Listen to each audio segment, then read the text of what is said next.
Bonjour à tous et bienvenue dans votre journal des produits de bourse de l'Obstat du lundi 19 août. Et le CAC 40 s'installe finalement dans le vert. Le rallye s'est poursuivi à Paris en fin de semaine dernière. Le marché a terminé la semaine sur un nouveau record annuel avec un gain de 0,75% à 4123 points. Principal facteur de soutien de la cote parisienne, ce sont les valeurs financières avec AXA en tête à plus de 28%, BNP Paribas suit à plus de 2,10% et vient ensuite Crédit Agricole et Société Générale qui gagnent respectivement 2,07 et 1,67%.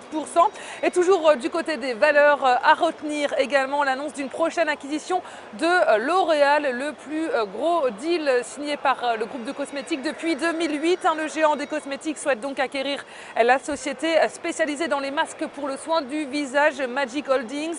Et le montant serait fixé à 6,5 milliards de dollars de Hong Kong. Et malgré tout, les investisseurs, que ce soit en France ou de l'autre côté de l'Atlantique, restent préoccupés par la politique monétaire de la Fed et son changement de cap imminent. Et la diminution du montant de l'aide de l'économie à l'économie américaine reste en suspens. Et justement, outre-Atlantique, Wall Street, le marché américain termine la semaine sur une note hésitante. Le S&P 500 a réalisé notamment la plus mauvaise performance de la semaine. L'indice a perdu 3%.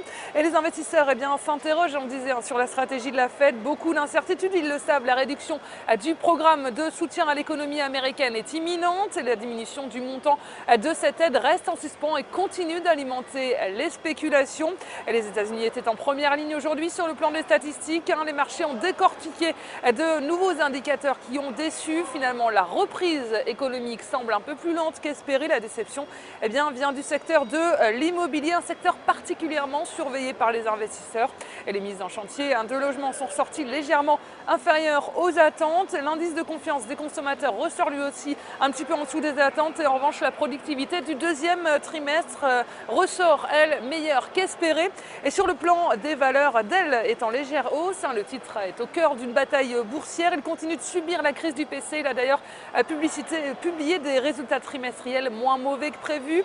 Et l'investisseur Carl Icahn a dévoilé vendredi dernier 12 candidats avec lesquels il veut faire remplacer le conseil d'administration existant.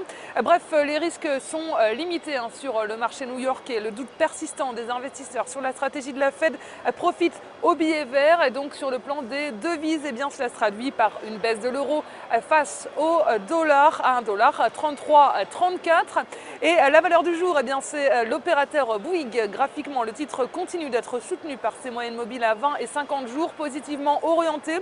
Celle-ci milite pour la mise en place d'une nouvelle phase de hausse avec les 40 € comme première cible. Et le dépassement de ce niveau amènera le titre sur les 41,50 €. Seule une clôture en dessous de 33,31 € invalidera ce scénario haussier.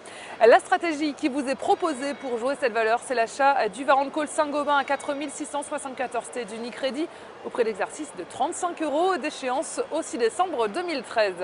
C'est tout pour aujourd'hui. Passez une très belle journée et on se retrouve demain.